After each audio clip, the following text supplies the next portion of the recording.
25 апрел асосгузори сулҳу ваҳдати миллӣ, пешвои миллат, президенти ҷумҳурии Тоҷикистон муҳтарам Эмомалӣ Раҳмон дар шаҳри Левакан ба нерӯгоҳи барқи обии Сарбанд ташриф оварда, гидроагрегати рақами якуми ин иншооти муҳими энергетикии мамлакатро ба кор дароварданд. Гидроагрегати рақами якуми нерӯгоҳ баъд аз таҷдиду навсозӣ бо тавоноии 39 мегаватт мавриди баҳрабардорӣ қарор дода шуд, ки дақиқияти кори он ва талабот ҷавобгӯ арзёбӣ гардид.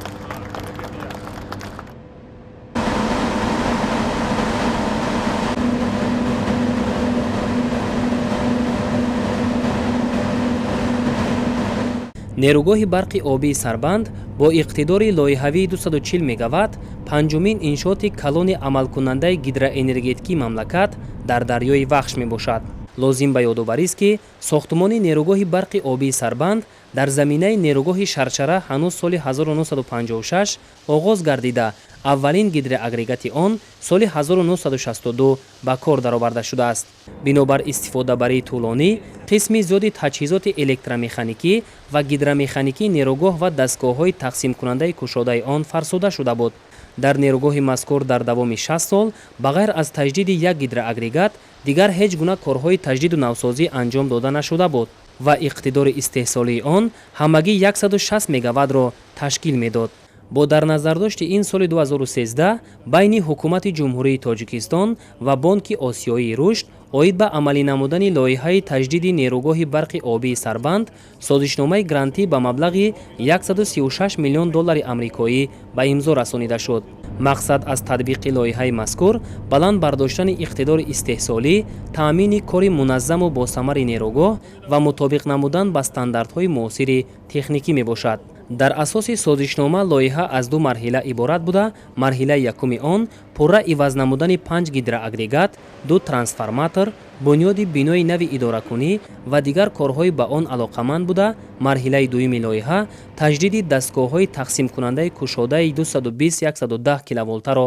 дар бар мегирад. таҷҳизотҳое ки дар нерӯгоҳ васл карда шуданд навтарин буда, тамоми таҷҳизотҳои асосии вайёрисони нерӯгоҳ, дарвозаҳои обпарто бо процесси технологӣ, яъне ки идораи нерӯгоҳ бо тариқи компютер назорат карда мешавад. бо иваз намудани таҷҳизотҳои нерӯгоҳ бо дастгирии пешвои миллат ҷаноби олӣ президенти муҳтарам Эмомалӣ Раҳмон ба кори нерӯгоҳ умри дубора, яъне ки солҳои тӯлонӣ ба халқи тоҷик, ба миллати тоҷик хизмат хоҳад кард. дар нерӯгоҳ як қатор таҷҳизотҳои худкори автоматикунонидашуда насб карда шудааст, ки дар миқёси Осиёи марказӣ беназир мебошад ва мо ҷавонони зодаи истиқлол кӯшиш ба харҷ менамоем, ки ба халқу ватани худ софдилона хизмат намоем. татбиқи марҳилаи якуми лоиҳаи таҷдиди нерӯгоҳи барқи обии Сарбанд бо иқтидори 240 мегаваттро ширкати паймонкор корхонаи муштараки Синахайдро Хайдрочайнаи ҷумҳурии мардумии Чин ба уҳда дошта, дар марҳилаи аввал ба анҷом расонидани корҳои таҷдиду навсозии гидроагрегатҳои рақами 1, 2, 3, 5 ва 6, дарғотҳои обпарто, системаи ҳавои нерӯгоҳ, дастгоҳҳои оташнишонӣ, васли автотрансформаторҳои АТ2, АТ3, бунёди бинои нави маркази идоракунии нерӯгоҳ, таъмири бинои толори мошинаҳо, барқарорсозии ҳамаи кранҳои борбардори нерӯгоҳ, корҳои сохтумони бинои об ва равғанҷудокунандаи садамавӣ, дастгоҳи тақсимоти марказӣ, системаи равшannамоии нерӯгоҳ, иваз намудани таҷҳизот дар устохонаҳои механикиву электрикӣ, дигар дастгоҳу таҷҳизоти ёрирасон ва мустаҳкамкунии соҳили рости канали пайвасткунанда пешбинӣ гардидааст. ҳамкориҳои судманди ширкати Синахидрои ҷумҳурии мардумии Чин бо ҳукумати ҷумҳурии Тоҷикистон дар самти татбиқи марҳилаи якуми лоиҳаи барқарорсозии иноби Сарбанд натиҷа ва самараи хуб барои тарафайн овардааст. гидроэнергетика маҳз манбаи асосии дастраси сокинони маҳаллӣ маҳсуб меёбад. ҳукумати Тоҷикистон бо мақсади таъмини истифодаи нерӯи барқ, қонеъ кардани ниёзҳои обёрии заминҳои кишоварзии маҳаллӣ ва беҳтар намудани хизматрасонии он бо мардум барои пешрафти ин самт мутахассисони хубро таъмин намуданд. мо аз ҳамкориҳои судманди ҳукумати ҷумҳурии Тоҷикистон бо ширкати худ изҳори қаноатмандӣ намуда талош менамоем, ки тамоми ӯҳдадориҳоро бо сатҳу сифати баланд ба иҷро расонем. дар асоси дастуру супоришҳои пешвои миллат муҳтарам Эмомалӣ Раҳмон дар доираи лоиҳаи мазкур гидроагрегатҳо, трансформаторҳо ва дигар таҷҳизоти навини барқӣ аз ҷумҳуриҳои Олмон, Италия, Ҳиндустон, Чин ва Қазоқистон ворид карда шуданд. Президенти ҷумҳурии Тоҷикистон муҳтарам Эмомалӣ Раҳмон аснои шиносоӣ ба сифати корҳои анҷомёфта дар самти таҷдиду навсозии нерӯгоҳи барқи обии Сарбанд баҳои баланд доданд. зимни суҳбат бо кормандону мутахассисон сарвари давлат муҳтарам Эмомалӣ Раҳмон татбиқи лоиҳаи таҷдиди нерӯгоҳи барқи обии Сарбандро боз як қадами устувору воқеӣ дар самти расидан ба яке аз ҳадафҳои стратегии ҳукумати ҷумҳурии Тоҷикистон расидан ба истиқлоли комили энергетикии кишвар арзёбӣ намуда таъкид карданд ки акнун баъд аз таҷдиду навсозии пурра нерӯгоҳ солҳои дароз бо истеҳсоли қувваи барқи аз лиҳози экологӣ безарар дар рушди минбаъдаи соҳаҳои иқтисодиёти миллии Тоҷикистони соҳибистиқлол хизмат хоҳад кард. мувофиқи лоти 1 лоиҳаи барқарорсозии нерӯгоҳи барқи обии Сарбанд баъд аз таҷдиду навсозӣ гидроагрегати рақами 5 моҳи ноябри соли 2018 бо тавоноии 49 мегаватт, гидроагрегати рақами 6 моҳи августи соли 2019 бо тавоноии 49 мегаватт, гидроагрегати рақами 2 моҳи ноябри соли 2020 бо тавоноии 39 мегаватт,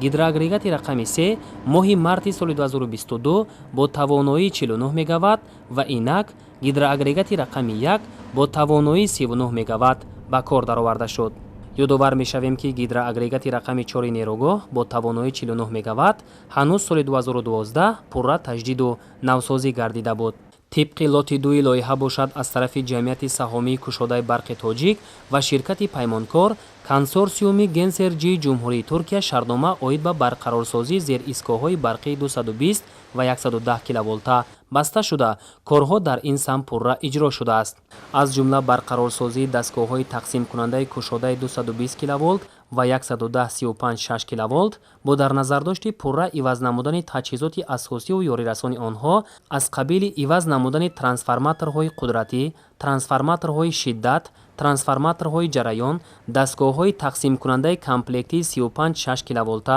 васлакҳои равғанӣ, ҷудокунакҳо, хатҳои интиқоли барқи мавҷуда дар ҳудуди нерӯгоҳ ва биноҳои идоракунӣ дар доираи қисмати дуюми лоиҳа амалӣ карда шуд. таъкид кардан ба маврид аст ки аз сабаби кӯҳнаю фарсуда будани таҷҳизоти электромеханикӣ ва гидромеханикии нерӯгоҳ то оғози лоиҳа иқтидори миёнаи он 160 мегаваттро ташкил менамуд.